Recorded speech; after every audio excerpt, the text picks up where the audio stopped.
Two NFC heavyweights meet in Detroit for a rematch from Week 9. Can the Packers upset the Lions on the road and set up a chance to win the division? We will find out. Yeah, I've been wanting this shit forever. I've been in the field with whatever they throw at me. Brush it off, pick myself up, moving on to the better. Okay. Hey. Yeah. Ain't no errors, baby. It's a new era. I wake up early feeling rich like I'm cash. All right, everybody. Welcome back to another episode of Sounds Gouda. As always, I am one of your hosts and my co-host over here, Rob Ralph. We are best friends. My name is Jordan Olson. And as always, we want to thank you to our new and returning listeners. We're excited to be talking a very big and impactful NFC North matchup that's coming up tonight. And just a reminder, we are recording and releasing on Tuesday and Thursday this week, but next week we're back to our regular schedule where we'll have episodes out on Wednesday and Saturday on YouTube, Spotify, and Apple Podcasts. So this is the second time we're seeing the Lions this season, and we know that usually the second time the Packers see teams in a season, I mean, primarily you're talking divisional opponents, maybe some playoff matchups. The Packers have fared pretty well in those games in the Matt LaFleur era, but this game opens up with Lions as 5.5-point favorites. Rob, what do you think? Do we stand a chance against the Lions on Thursday night here? Yes. In fact, you put it in here as well, but we were in that game, the last one at Lambeau when it was raining. We rushed the ball just as effectively.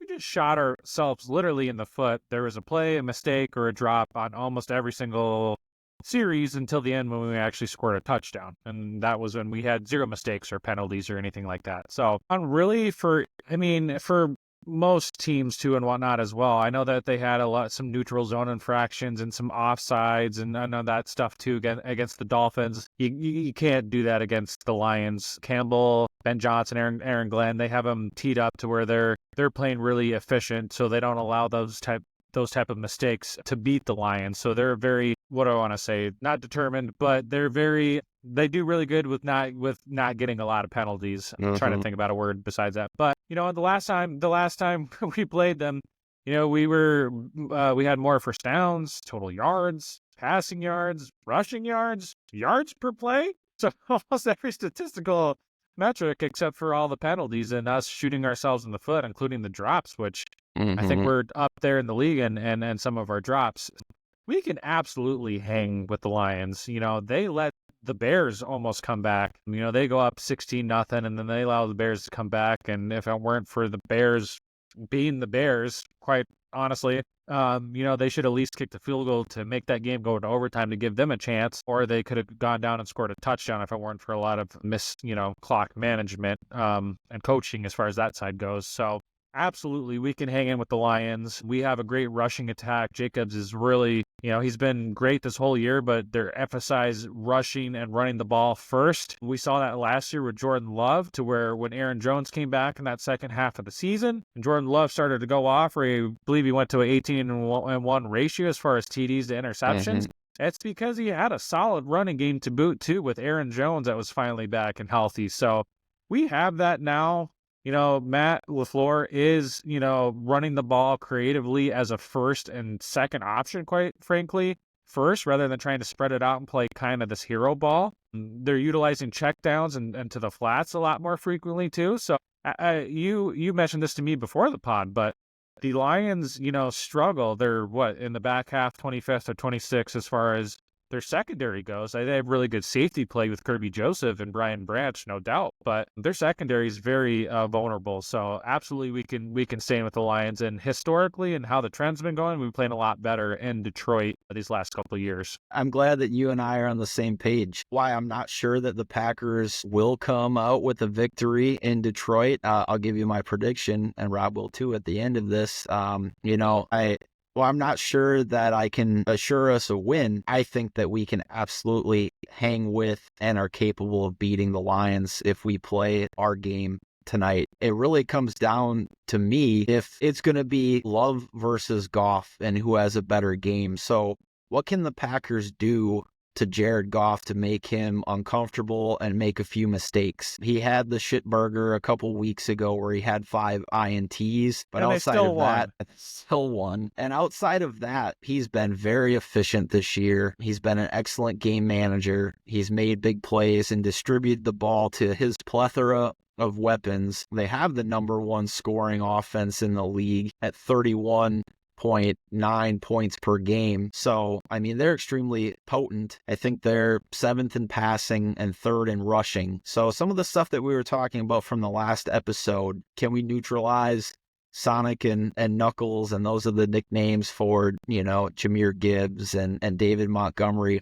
But if we can limit them to under 100 yards rushing total, and we can get after Jared Goff and even force him to make one mistake, throw an interception, I really like our chances. If we can win the turnover battle and time of possession, play a clean game, I think that the Packers and the Lions are set to have a big and a very entertaining game tonight. Yeah, they have a very, very talented tight end who I'm sure will get more than a few catches for 5, 10, 15 yards over the middle quite consistently. It seems like a lot of the tight ends are doing that, but we did allude to in the last podcast too as well, if you're getting blanket kind of coverage, and they're not throwing the top off of it, because McKinney's keeping that down. Him and Evan Williams / Javon Bullard, I know, has been back there a little bit. We'll live with that. You can like McKinney says in some of his press conference after the game, you can dink and dunk on us all day. You're eventually going to have to take a shot down the field. It'll be a little bit interesting too, because I know the last time Jameson Williams, I believe, was on the second game of his suspension, but he'll be back in this, and I know he was pretty impactful as far as him and beating the Bears, and has been, quite frankly, throughout this year. He just brings a different type of element, a lot of speed. He can stretch the field, so I'm kind of curious to see how they utilize him. Amon-Ra is very talented, obviously. The other thing too that I think it's going to be so important, and especially on one of the better offensive lines, to be able to get as much pressure as you can, So your Kenny Clark, who got a sack, Aaron Mosby, who's showing up here, Brenton Cox Jr. around the edge, Rashawn Gary, can get some pressure, Kingsley Enagbare, who had a really good game against the Dolphins as well, and then Quay Walker, who's ascending here the last couple games with his light bulb going off in his head. So yeah, absolutely. If you can limit that rushing attack, turn him into a passing quarterback, you can do that. You can tee off on him and send some really well-timed blitzes. And we don't shoot ourselves in the foot. You're absolutely right. Get a turnover or two, continue to run the rock. We can absolutely hang with the Lions. Mm-hmm. Yeah, and just kind of looking into a little bit of the underlying statistics from that game that they survived on Thanksgiving against the Bears. I mean, we kind of joked it cost Eberflus his job, and we didn't really talk about it much, but man, that was one of the worst end of game management situations from a coach, a quarterback. I mean, whoever you want to put the Lions' share of the blame on for that. But man, I could not believe how that game ended. Despite that, the Lions went up 16-0, and they allowed the Bears to come back in that game largely on the arm of Caleb Williams. And Caleb Williams had a great game passing, despite taking 5 sacks. We know that the Bears' offensive line is not good, but they clearly found weaknesses and holes in this Lions secondary, and I think the Packers, with their offensive line and a better, in my opinion, quarterback, then, I think there's not really much to dispute right now, but I think Jordan Love is light years ahead of where Caleb Williams is at, especially at the way he's been playing the last few weeks. I really like our chances. And then with Sam Laporta too, I find it interesting. He did have 2 touchdowns last week, but I think he had 3 receptions for 2 yards, or 2 receptions for 3 yards and 2 TDs. So while he showed up big in the TD stat sheet, they didn't really use him downfield as much. And I've been kind of scratching my head all season to what happened to the Sam Laporta that we saw last year.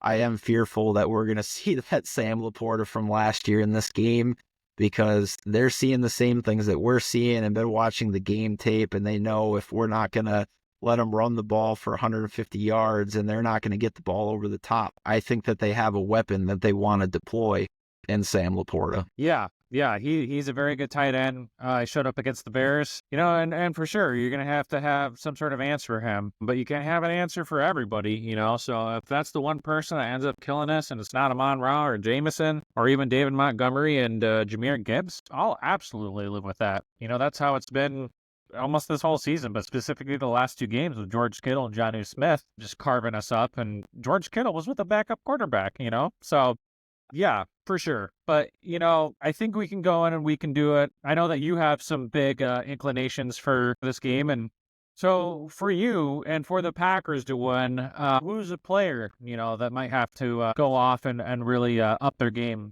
for the Packers? Well, I had one, but I'm going to give you 2. And I'm looking at You're pulling a Rob, huh? Okay. I had, I'll give you one on each side of the ball.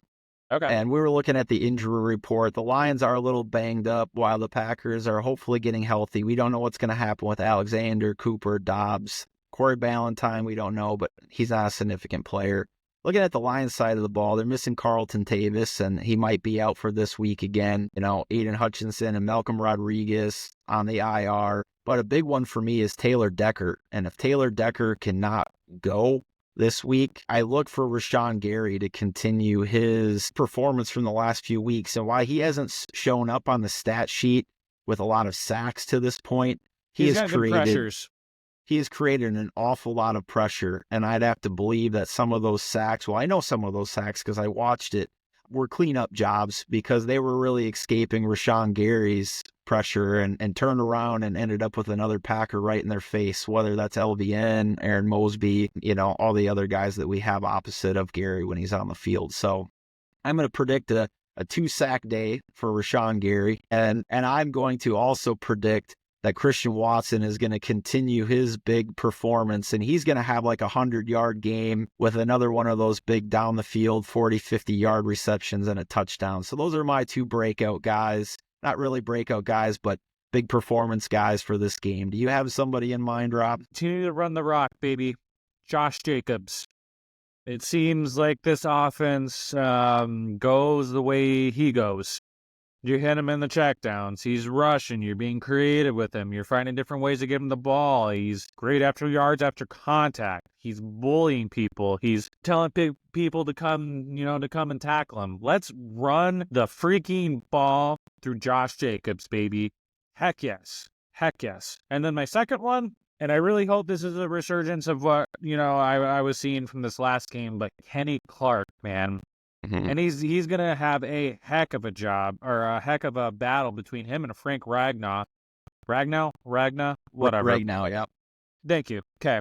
I didn't butcher that name. You can't count that one against me. Against him, and he's an awesome center. But if you can get pressure off the middle, get Jared Goff off of his step in that middle there to where he's got to move left or move right, that ends up just helping our pass rush just that much more in a Quay Walker or like you're saying, Rashawn Gary if Taylor Decker's out in the backup tackle. So those are my 2. Josh Jacobs continuing to run the ball, and let's get some more pressure / more sacks with Kenny Clark. Well, let's get into these score predictions so we can get people off to this exciting matchup that we have tonight. So what do you think, Rob? Pretty simple. I'm going Packers 27-24. Cool. I have a very similar score. I have the Packers winning 28-24. Gave you some of the reasons we think that can happen already. A close and fun game. Probably a game where you see multiple possession, lead changes. But yeah, 28-24 Packers. All right. Well, yeah. Hopefully the Packers can go out there and take care of business. Well, we do appreciate you all coming back and taking a listen to us. As always, we do have more great Packers content from Sounds Good every Wednesday and Saturday. Wednesday should be the recap from before. Saturday will be the preview for the upcoming game. Of course, with there being a Monday Night Football game, those might fall on a Sunday. But if any more information / things should change as far as schedule goes, you can either check out Sounds Gooda with 3 A's at the end on X or with Jordan at Olson Jord 2. So just know that. So appreciate you guys coming in, taking a listen to us. Of course, like you just heard, we are on X, but of course we're on YouTube, Spotify, and Apple Podcasts as well. Please make sure to give us a sub, follow us on all those platforms. We do genuinely appreciate it. believe we're up to 124, 125 subscribers, and we cannot thank you all enough. So thank you so much from the bottom of our hearts. But yeah, let's hope that the trend continues and the Packers can go into Detroit and really humble these Detroit Lions. I think they're feeling a little too good after many decades of being down in the dumps. And they're playing really good football, but I think the Packers can keep up with them. So, well, we appreciate you all coming in and taking a listen. But until next time, Packers Nation, we hope you have a good morning, a good afternoon, and a good night. Take care. Go Pack, go. Go Pack. Been wanting this shit forever. I've been in the field with whatever they throw at me. Brush it off, pick myself up, moving on to the better.